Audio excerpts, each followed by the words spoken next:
Hello बच्चों, तो कैसे हैं आप सब। आज हम बात करने वाले हैं बेटा डीकंपोजिशन रिएक्शंस क्या होती हैं, इसके मोस्ट इंपॉर्टेंट एग्जांपल क्या है और इसकी डिफिनेशन क्या होती है और इसका कॉन्सेप्ट क्या होता है। तो आइए बेटा जी, सबसे पहले हम क्या सीखने वाले हैं, इसके कॉन्सेप्ट को सीख रहे हैं बेटा।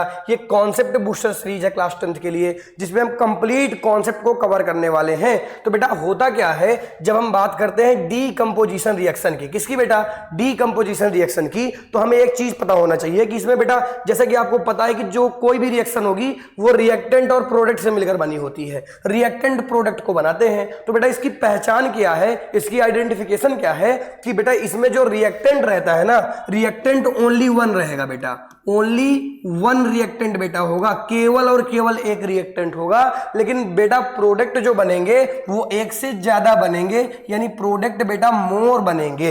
तो इतना ये कॉन्सेप्ट था कि एक से केवल हमारे पास रिएक्टेंट एक है लेकिन प्रोडक्ट एक से ज्यादा बन रहे हैं। ये छोटा सा बेटा कॉन्सेप्ट था, इसे आप याद रखेंगे, कभी जीवन में कोई कंफ्यूजन नहीं होगा बेटा। आ जाओ देखते हैं इसकी डिफिनेशन क्या होती है। यही चीज जो मैंने अभी अभी आपको कॉन्सेप्ट में बताया, यही चीज डिफिनेशन में लिखी हुई है बेटा। क्या लिखा हुआ है जरा ध्यान से समझो। A decomposition reaction can be defined as a chemical reaction in which one reactant, बेटा ये देखो, one reactant break down into two or more product. तो क्या यहां पर है कि वन रिएक्टेंट है और क्या यहां पर लिखा हुआ है कि एक से ज्यादा प्रोडक्ट बनेंगे। तो बेटा यही तो आइडेंटिफिकेशन है डीकंपोजिशन रिएक्शन की। आइए एग्जांपल देखते हैं, उससे बहुत सारी चीजें समझ में आएंगी बेटा। एग्जांपल इसको डायरेक्ट हम नहीं देख सकते, क्योंकि होता क्या ना बेटा कि जो डीकंपोजिशन रिएक्शन है वो 3 टाइप्स की होती है। कौन कौन से टाइप की बेटा, पहला टाइप है थर्मोलाइसिस बेटा, दूसरा क्या है इलेक्ट्रोलाइसिस और तीसरा क्या है बेटा फोटोलाइसिस। मतलब टोटल 3 टाइप्स होते हैं।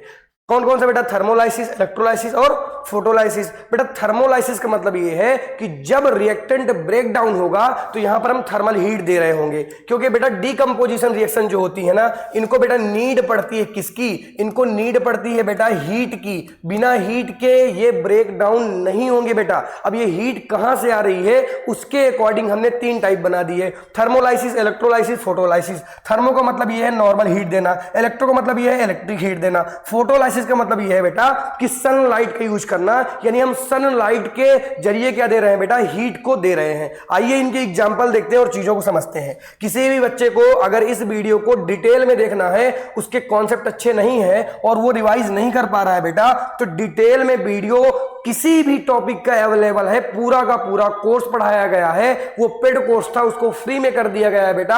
आप प्लेलिस्ट में जाएंगे, लिखा होगा क्लास 10th कंप्लीट साइंस।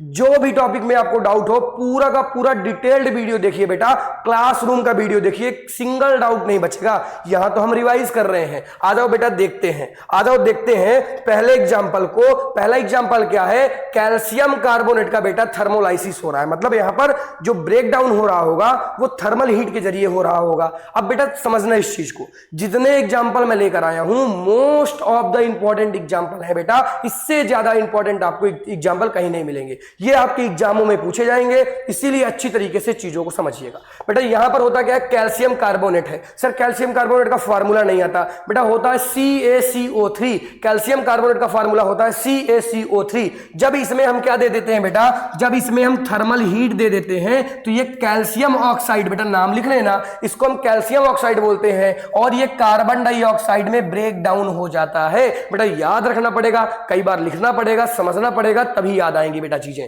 फिर इसके बाद थर्मोलाइसिस हम पढ़ने वाले हैं फेरस सल्फेट का। बेटा फेरस सल्फेट का फार्मूला होता है FeSO4, 2FeSO4 मत याद करना बेटा, FeSO4 होता है। ये 2 तो बैलेंसिंग को बताती है। बैलेंसिंग क्या है, कैसे होती है, पूरी की पूरी डिटेल में वीडियो अवेलेबल है, आप वहां से जाकर देखिए। फिर बेटा जब हम इसमें थर्मल हीट दे देते हैं बेटा, तो ये थर्मल हीट देने के बाद बेटा फेरस ऑक्साइड में ब्रेक होता है। फेरस ऑक्साइड का फार्मूला होता है Fe2O3। क्या होता है बेटा, Fe2O3 फेरस ऑक्साइड बोलते हैं। साथ ही साथ में ये 2 प्रोडक्ट और बनाता है, एक तो सल्फर डाइऑक्साइड बेटा, एक तो ट्राई ऑक्साइड। यहां पर 2 लगा हुआ है तो डाई, यहां पर 3 लगा हुआ है तो ट्राई। ये 2 मोस्ट इंपॉर्टेंट एग्जांपल मैंने बताए। अभी और एग्जांपल बताता हूं बेटा, रिवाइज कर रहे हैं तो अच्छी तरीके से चीजों को रिवाइज करिए और अच्छी तरीके से चीजों को समझिए। देखिए बेटा ये दोनों एग्जांपल जो आपके सामने हैं ये भी मोस्ट इंपॉर्टेंट एग्जांपल है बेटा, मोस्ट इंपॉर्टेंट। और ये वाला जो एग्जांपल है जो ऊपर आपको एग्जांपल दिख रहा है इसमें तो चाहे जितने स्टार लगा लीजिए, ये तो most of the example important हो जाता है बेटा इस चैप्टर का ही। ठीक है, तो अगर हम बात करते हैं थर्मोलाइसिस ऑफ लेड नाइट्रेट, बेटा ये एक्टिविटीज में दिया हुआ है एनसीईआरटी में, तो बेटा थर्मोलाइसिस का करवाना है यानी थर्मल हीट देनी पड़ेगी। लेड नाइट्रेट का फार्मूला क्या होता है बेटा? लेड नाइट्रेट का फार्मूला होता है PbNO3 का होल ट्वाइस। इसको क्या पढ़ते हैं बेटा? PbNO3 का होल ट्वाइस बेटा पढ़ते हैं। तो जब ये ब्रेक डाउन होगा तो ये तो लेड ऑक्साइड बनाएगा, एक तो इसको लेड ऑक्साइड बोलेंगे, साथ ही साथ में नाइट्रोजन डाइऑक्साइड बनाएगा और इसके बाद ऑक्सीजन बनाएगा। बेटा ये 3 प्रोडक्ट बनाएगा, लेड ऑक्साइड, साथ ही साथ में नाइट्रोजन डाइऑक्साइड और ऑक्सीजन भी बनाता है। बेटा लेड नाइट्रेट का फार्मूला बहुत ही इंपॉर्टेंट है, PbNO3 का होल ट्वाइस। कई बार ये ऑप्शन में भी पूछा गया है। अगला देखते हैं बेटा, थर्मल हीट हमने पढ़ ली, अब हम देखने वाले इलेक्ट्रोलाइसिस को, मतलब हम इलेक्ट्रिकल हीट देने वाले हैं। तो बेटा जब हम एल्यूमिनियम ऑक्साइड लेते हैं और एल्यूमिनियम ऑक्साइड में हम क्या दे देते हैं? इलेक्ट्रिकल हीट दे देते हैं बेटा, तो बेटा ये एल्यूमिनियम और ऑक्सीजन में ब्रेक डाउन हो जाता है। किसमें बेटा? एल्यूमिनियम और ऑक्सीजन में ब्रेक हो जाता है। और कुछ एग्जांपल बेटा लिख लीजिए, अगर हमने NaCl लिया, सोडियम क्लोराइड लिया, इसमें हमने क्या दे दिया? इलेक्ट्रिकल हीट दे दिया बेटा, तो इलेक्ट्रिकल हीट के दौरान ये सोडियम यानी Na और Cl में बेटा ब्रेक डाउन हो जाएगा। ये भी काफी ज्यादा इंपॉर्टेंट पूछा जाता है बेटा, ये भी काफी ज्यादा इंपॉर्टेंट है। आ जाओ नेक्स्ट एग्जांपल की बात करेंगे हम, नेक्स्ट एग्जांपल की बात करेंगे। सर कितने एग्जांपल बताएंगे? बेटा जितने भी most of the important example हैं जो आपके एग्जाम में पूछे जाएंगे वो इस सीरीज में रिवाइज हो जाएंगे। आप जुड़े रहिए, हम 2, 4, 5 मिनटों में बहुत सारी चीजें रिवाइज करने वाले हैं। लगातार वीडियो आ रहे हैं, चैनल को सब्सक्राइब कर लीजिए और लगातार चैनल से जुड़े रहिए बेटा और देखते रहिए। किसी भी टॉपिक में ज्यादा डाउट हो पूरा का पूरा टॉपिक जाके देखो, क्लासरूम वाला जो पेड कोर्स था उसको मैंने फ्री किया है बेटा, तो उसको एंजॉय करो, तुम लोग उससे सीखो बहुत सारी चीजें। आ जाओ देखते हैं बेटा, अब हम देखते हैं फोटोलाइसिस बेटा। तो फोटोलाइसिस में क्या होता है? फोटोलाइसिस में जो फोटोसिंथेसिस वाली रिएक्शन होती है बेटा वो इंक्लूडेड है। यहां पर होता क्या है कि जब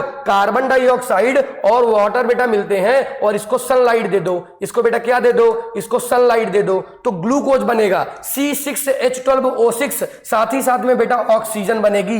ग्लूकोज और ऑक्सीजन बनता है जब फोटोलाइसिस होती है बेटा, किसकी? फोटोसिंथेसिस की।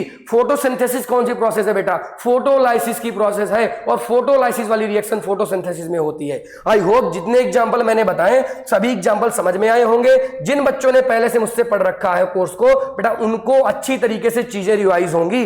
बाय द वे कहीं पर कोई प्रॉब्लम होती है आपको जाना है, विजिट करना है, पूरा का पूरा कोर्स बेटा फ्री में है, आप वहां जाकर देख लीजिए। Thank you so much for watching. ऐसे ही छोटे छोटे कॉन्सेप्ट हम रिवाइज करेंगे बेटा। Thank you, bye.